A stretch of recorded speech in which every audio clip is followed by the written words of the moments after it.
जय सियाराम। मैं आचार्य राजेश श्री राम जन्मभूमि अयोध्या से।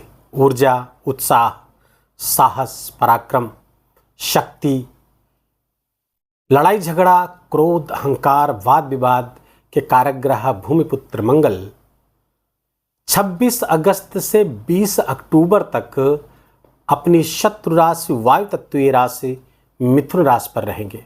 तो यहाँ पर शनि के साथ नवम पंचम राजयोग बनाएंगे, तो वहीं राहु के साथ केंद्र का संबंध बनेगा।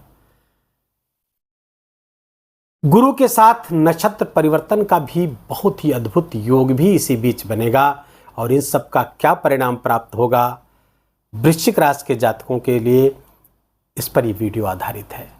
यदि आपको अपनी चंद्र राशि पता है तो इसको चंद्र राशि के आधार पर देखिए, और यदि आपको चंद्र राशि नहीं पता है तो अपने प्रचलित नाम के आधार पर इस वीडियो को देखकर लाभ उठा सकते हैं। वृश्चिक राशि के लिए मंगल का ये गोचर उनके अष्टम स्थान पर हो रहा है। अष्टम को किसी ग्रह का जाना अच्छा नहीं होता है। अष्टम रहस्य का भाव है, अंधकार है, मृत्यु का भाव है, और ये संघर्षों का भाव है। यहीं से आयु भी देखी जाती है। तो लग्नेश का अष्टम जाना अच्छा नहीं हो, लेकिन लग्नेश को अष्टम का दोष नहीं लगता। और वहीं मंगल चूंकि छठे के भी स्वामी हैं तो विपरीत राजयोग बना दिए। एक और अच्छी बात और राहत भरी खबर ये कि मंगल अष्टम के कारक भी होते हैं। तो जिस भाव का कारकत्व जिस ग्रह को प्राप्त रहता है उसका नुकसान नहीं करता है। फलतः यहाँ पर मंगल से अधिकांश आपको अच्छे फल ही प्राप्त होंगे, शुभ फल ही प्राप्त होंगे। कुछ मामलों में आपको सावधान रहना होगा, बाकी मामलों में लगभग 80% मामलों में केवल शुभ परिणाम प्राप्त होंगे। क्या परिणाम प्राप्त होंगे? देखिए, अचानक लाभ और अचानक हानि तो होते रहेंगे इस कालखंड के दौरान। लाभ की संभावना ज़्यादा रहेगी, लेकिन हानि के लिए भी आप तैयार रहना चाहिए। दुर्घटना आदि से स्वयं को बचाए रखने का प्रयास करना चाहिए। गाड़ी आदि को बहुत सावधानी से चलाना चाहिए, बहुत हार्श ड्राइविंग नहीं करना चाहिए। हार्श ड्राइविंग संभावित इसलिए है क्योंकि यहाँ पर मंगल ऊर्जा और उत्साह के कारक हैं, तो अतिरिक्त ऊर्जा और आवेग भरते हैं जब, तो हार्श ड्राइविंग संभव है। लेकिन सावधानी पूर्वक, विवेक पूर्वक गाड़ी चलाएं। मन ही मन गायत्री मंत्र या हनुमान चालीसा का पाठ करते रहेंगे तो दुर्घटना आदि से बिल्कुल बचे रहेंगे। इस पे किसी चिंता की बात नहीं। मंगल की 3 बहुत विशिष्ट दृष्टियां हैं, और वो है चौथी, 7वीं और 8वीं। चौथी दृष्टि से देखेंगे एकादश भाव को, लाभ भाव को देखेंगे। फलतः लाभ कराएंगे, धन लाभ, धनार्जन के विशेष लाभ आपको होते हुए दिख रहे हैं। और कुछ ऐसी जगहों से भी लाभ हो सकते हैं जहां पर आपने विशेष मेहनत न की हो या बहुत ज़्यादा अपेक्षा उस क्षेत्र से ना हो, वहां से भी लाभ आपको होते हुए दिख रहे हैं। अर्थात धन संबंधी मामलों में प्रगति, श्रेष्ठता, उन्नति दिख रही है। पैतृक संपत्ति का लाभ भी यहाँ कराएंगे जब अपनी 7वीं दृष्टि से धन भाव को देखेंगे। संचित कोष में वृद्धि लाएंगे, बैंक बैलेंस आपका बढ़ेगा। पैतृक संपत्ति और अचल संपत्ति का विशेष लाभ होता हुआ दिखेगा। लेकिन यहाँ पर वाणी की कड़वाहट भी बढ़ाएंगे। खान पान में अनियमितता भी संभव है इस बीच, तो इन दोनों चीज़ों पर ध्यान रखना होगा। वाणी के प्रयोग पर ध्यान रखना होगा। आँख और दांत का भी अपने ख्याल रखना होगा। बाकी बहुत अच्छा है। आपकी वाणी के कारण परिवार में कोई कलह न हो, इसका विशेष ध्यान रखना होना चाहिए। नौकरी में अगर हैं, सरकारी नौकरी में हैं, तो कुछ परेशानियां यहाँ संभव हैं, कुछ परेशानियां आपको आ सकती हैं, लेकिन अंततः विजय आपकी ही होगी, इसमें कहीं कोई दो राय नहीं। शत्रुओं के कुचक्र बढ़ सकते हैं, उनसे भी आपको सावधान रहना होगा, सतर्क रहना होगा। धन संबंधी निवेश बहुत सोच समझकर इस कालखंड में करना है। तो धन संबंधी कहीं भी कोई निवेश करना है तो यहाँ अष्टम भाव अनुसंधान का भाव है, रिसर्च का भाव है। तो उस क्षेत्र के जितनी भी संभव जानकारी हो वो इकट्ठा कर लीजिए और एक सटीक निर्णय पर लोगों की सलाह लेकर के ही पहुँचे, तभी निवेश करें। जल्दबाजी में, हड़बड़ी में किसी भी निवेश से आपको बचना चाहिए। आकस्मिक लाभ के भी योग बने हुए मैंने पहले बताया आपको।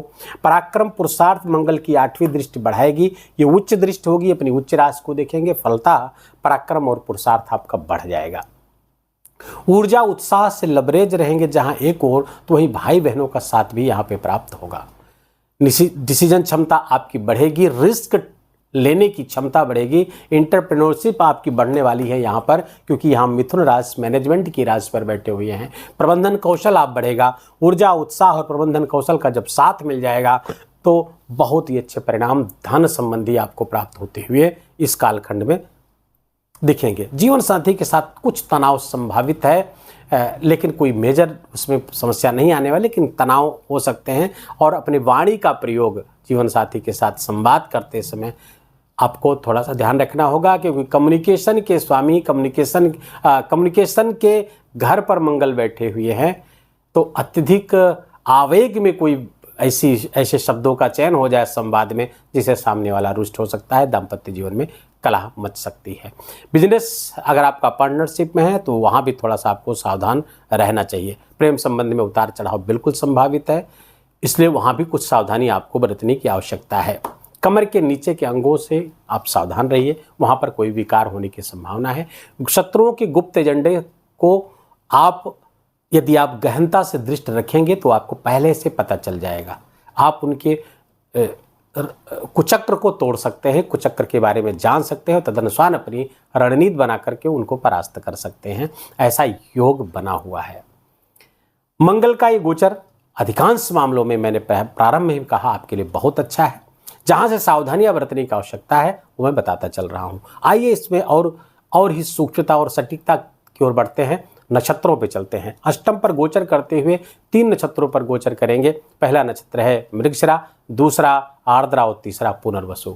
मृगशिरा नक्षत्र पर 6 सितंबर तक रहेंगे और 6 सितंबर तक मृगशिरा नक्षत्र मंगल का स्वयं का नक्षत्र है, इसलिए अपने नक्षत्र पर गोचर करेंगे। फलतः परिणाम में वृद्धि होगी, आकस्मिकता में वृद्धि होगी, आकस्मिक लाभ वगैरह हो सकते हैं। इसी बीच दुर्घटना भी संभावित रहेगी। 6 सितंबर से 29 सितंबर के मध्य आर्द्रा नक्षत्र पर रहेंगे। आर्द्रा नक्षत्र के स्वामी राहु है, राहु के साथ केंद्र का संबंध बना है। राहु वर्तमान में गोचर कर रहे हैं आपके 5वें स्थान पर गोचर कर रहे हैं। यहाँ पर राहु के नक्षत्र पर जब मंगल आएंगे तो गर्भवती महिलाएं वृश्चिक राशि की, उनको थोड़ी सी गर्भ में प्रॉब्लम हो सकती है। इस कालखंड को याद रखें। 6 सितंबर से लेकर 29 सितंबर तक कंसीविंग में प्रॉब्लम हो सकती है। कंसीव करने के बाद का 2-3 महीना चल रहा है तो उसमें भी उस बीच में कुछ समस्या हो सकती है, तो आपको थोड़ा सा अपने स्वास्थ्य का ध्यान रखना हो, गर्भ का ध्यान रखना हो। गायत्री मंत्र का लेखन आप करते ही रहा करिए। अखिल विश्व गायत्री परिवार की शाखाएं सब जगह है, उनके कार्यकर्ताओं से संपर्क करके आप गायत्री मंत्र लेखन की पुस्तिका मंगा लीजिए और लाल पेन से आप सुबह दोपहर शाम लिखती रहेंगी। गर्भ न केवल आपका सुरक्षित रहेगा बल्कि वो तेजस्वी और स्वस्थ भी रहेंगे, पराक्रमी भी रहेगा शिशु आपका। और दूसरा, आपको अब यहाँ पर 29 सितंबर से लेकर 28 अक्टूबर तक, यद्यपि ये गोचर तो 20 अक्टूबर तक है, लेकिन नक्षत्र पर गोचर 28 अक्टूबर तक चलता रहेगा। पुनर्वसु नक्षत्र पर रहेंगे। ये बड़ा खूबसूरत गोचर होगा क्योंकि ये गुरु का नक्षत्र है।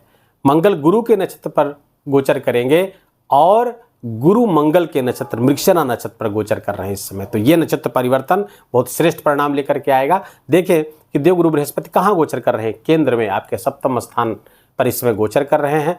और फलतः जब मंगल गुरु के नक्षत्र पर आएंगे तो बहुत शानदार परिणाम आपके लिए लेकर के आएंगे। धन लाभ में वृद्धि करेंगे, व्यक्तित्व प्रभावित करने वाला आपका बनेगा। व्यक्तित्व और निर्णय क्षमता, स्वास्थ्य सब आपका बेहतर होता हुआ दिख रहा है। पराक्रम पुरुषार्थ भी आपका बहुत बेहतर होगा, बहुत अच्छे परिणाम लेकर के आएंगे। उपाय क्या करें जिससे मंगल के शुभत्व में और वृद्धि हो जाए और अच्छे परिणाम प्राप्त हो? तो हनुमान जी की आराधना, एकमात्र हनुमान जी की आराधना, या साउथ इंडिया में है तो आप कार्तिकेय स्वामी की आराधना करें। इससे आपको विशेष लाभ आपको प्राप्त होगा। मंगल के जो प्रतिनिधि देवता है ये कार्तिकेय स्वामी और हनुमान जी ही हैं, उनका खूब उनकी उपासना करें। चमेली का तेल और सिंदूर यदि हनुमान जी की प्रतिमा पर लगाते हैं आप मंगलवार को, तो मंगल और हनुमान चालीसा उनको सुनाते हैं तो मंगल के इस गोचर का आपको बहुत श्रेष्ठ परिणाम प्राप्त होगा। वीडियो के समाप्त करेंगे। वीडियो अच्छा लगा हो, आपके काम का लगा हो तो कृपा करके वीडियो को लाइक करिएगा, अपनों के साथ इसको शेयर करिएगा। कमेंट में जय सिया राम लिखना बिल्कुल भी मत भूलिएगा। मेरा विशेष आग्रह, विशेष निवेदन आपसे। चैनल पर नए हैं तो इसको सब्सक्राइब कर लीजिए, बेल आइकन की घंटी दबा लीजिए। अपना ख्याल रखिए, अपनों का ख्याल रखिए, माता पिता की खूब सेवा करके उनका आशीर्वाद लीजिए। जय जय सिया राम।